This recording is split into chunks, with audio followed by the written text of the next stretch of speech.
Are you aware that the downside to the current economic recession, those spiraling out of control in certain countries,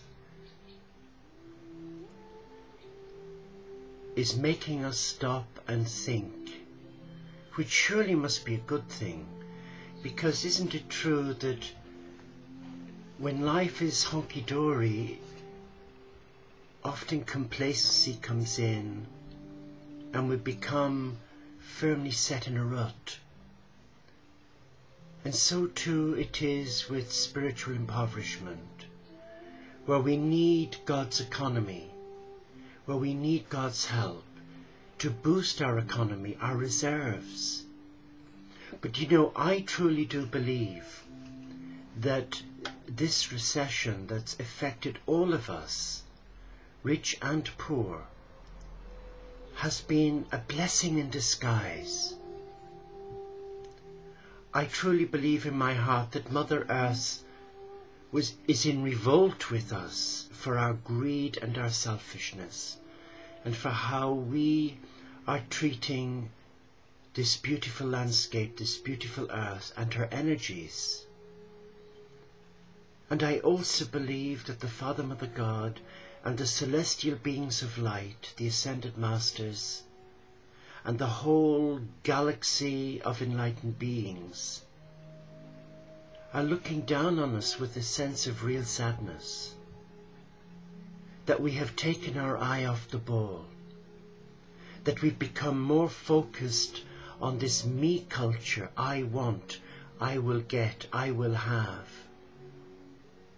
And I know from a personal experience, I've seen this very much closer to home within my own family. I've seen how members of my family would rather put greed and materialism before integrity and following their heart. And as painful as that is, being the eldest son of a large family, I look at some brothers and sisters and I see some of the choices that they're making, and there are times in my prayer time that I just despair. And there's a part of me in my head that wants to really kick ass, as the American cousins would say, but then in my heart I'm guided to surrender. And sometimes there's a battle because I want revenge. I want to tell them that they're doing wrong, but really that's defeating the whole object, because it's adding more fuel to the fire. So what must the heart do in times such as these?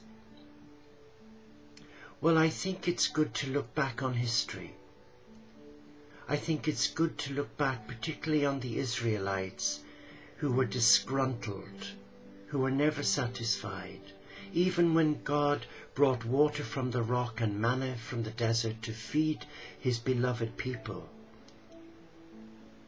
When Moses led them across the Red Sea from slavery and captivity to freedom to Mount Sinai, no sooner was his back turned, when he climbed the sacred mountain to give thanks to God, the chosen people were back to square one again, to worshipping false gods. There was a discontent like a cancer sweeping them, and they became unhappy, disgruntled, frustrated. Maybe their economy sustained a downturn. Maybe they invested in stocks and shares that went pear-shaped with the camels, heaven forbid. But today, what's so alarming is that, yes, I'm aware the poor are getting poorer, and that causes real distress, and the rich get richer, and there's this duality of power and abuse of God's power. And money seems to create a sense of godliness, ungodliness, and it has a pressure on those who haven't got. And then you get feelings of envy from those who want but can't have. And that I've seen in my own family. And it manifests itself in secrecy and underneathness, deviousness, spitefulness. So what are we to do? Well, first I believe we've got to stop. We've got to evaluate, where am I in God's great plan? And I believe we've got to be still and surrender the heart. Surrender the thoughts. We've to name and shame those thoughts that are not of God, that are more about materialism and accruing wealth. We must name them, we must shame them and release them to the light. And we must try and get back into that center of equilibrium or balance. And we must invite, invoke and ask the angelic realm, the messengers of God, to come and guide us by the hand through the wilderness of our experiences, through our hurts, our pain. We must not focus on what's happening on the news, because really the TV, the radio and all the news programs, they're addictive and they're all about gloom and doom. And then you hear people say, oh, let's get back to the good old days. Well, maybe the values of community where people spoke and shared and loved one another, but I wouldn't want to go back to the good old days because they weren't good. They were torturous. I look back at my granny and she didn't have an automatic washing machine, a fridge or a freezer, and she kept boarders, Irish working men, in her 3-bedroom semi in Dublin. And she worked all hours, cooking, cleaning. Her hands, her skin was like tissue paper.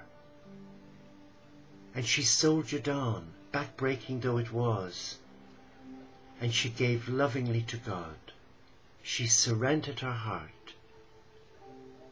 She was a child of God because she knew God's peace.